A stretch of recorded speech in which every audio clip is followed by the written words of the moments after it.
So here's a wild idea for you. What if one of the best TV shows ever made is actually the perfect key to understanding how power really works? This one sentence, it's pretty much the core of our entire explainer today. It completely reframes the story of Breaking Bad.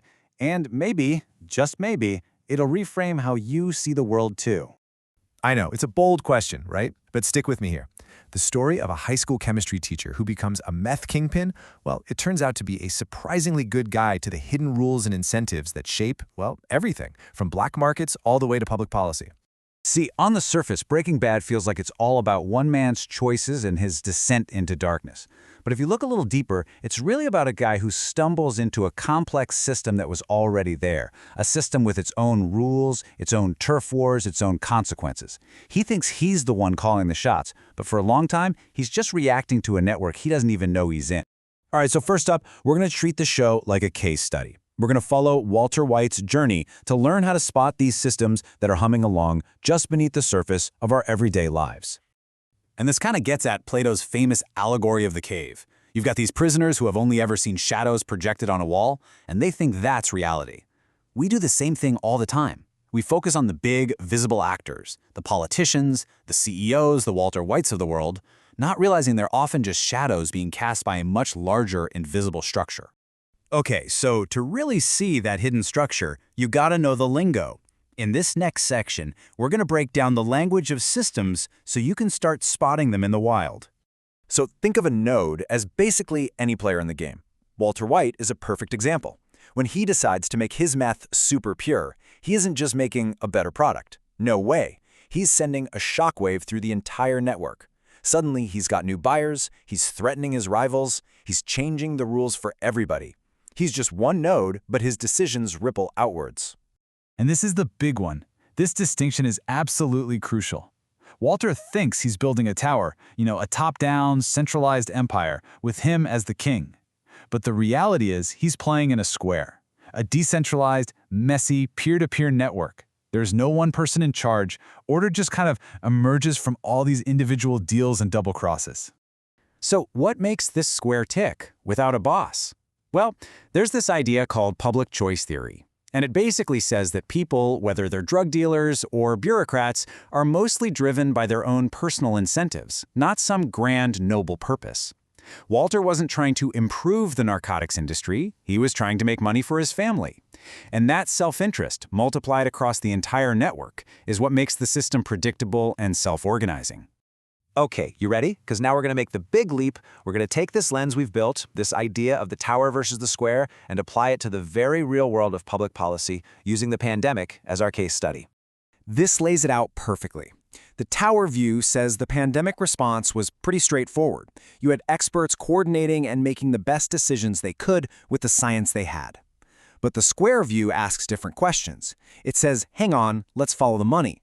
Let's look at the institutional pressures. Let's map out the hidden incentives that might be shaping what we call the consensus.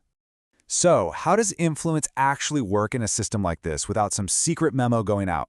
The source points to something called proxy nodes. Instead of a direct order, influence gets routed through other players.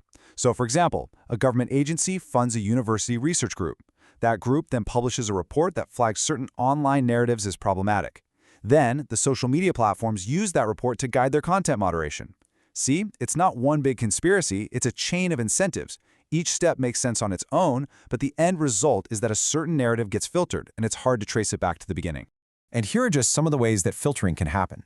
You've got things like trusted flagger programs or funding that connects research groups to government agencies. The point is, no single person has to be the mastermind. Instead, all these different nodes, the agencies, the researchers, the platforms, they're all just responding to their own incentives, and the network just naturally starts to favor certain ideas over others. It is the square in action. And here's another key piece of the puzzle. Think about it. A handful of large companies might have a massive, concentrated financial reason to push for a certain policy. We're talking billions of dollars. But the costs or the potential downsides of that policy are spread out so thinly across millions of people that most of us barely even notice. This creates a huge imbalance where the small, super motivated group almost always wins. Okay, so after all that, what are we supposed to do with this information? This last section is all about how we can actually apply this new way of seeing things. This is a really humbling but also incredibly powerful idea. You can't really control a complex system, whether it's an economy or a society. It's impossible. The critical information needed to make it all work is spread out among all the different nodes. So the goal isn't to be the king in the tower. The goal is just to understand that you're in an emergent system, not a machine that you can steer. And here's the most practical piece of advice. When you see something happening in the world that seems totally bizarre or contradictory, your first instinct is probably to just dismiss it. Don't. Stay with it. Ask the questions, follow the connections, trace the incentives, and try to map out the hidden structure. That is how you start to see past the shadows on the wall. And this, right here, is the ultimate payoff. Understanding these systems doesn't make them go away, but it takes away their power. It means they can't just define what's real anymore without you being able to question it. You can finally see the machinery. So, I'll leave you with this question to chew on. In your own life, in the news you watch, in the world you move through every single day, what are the shadows? And more importantly, what's the system that's casting them?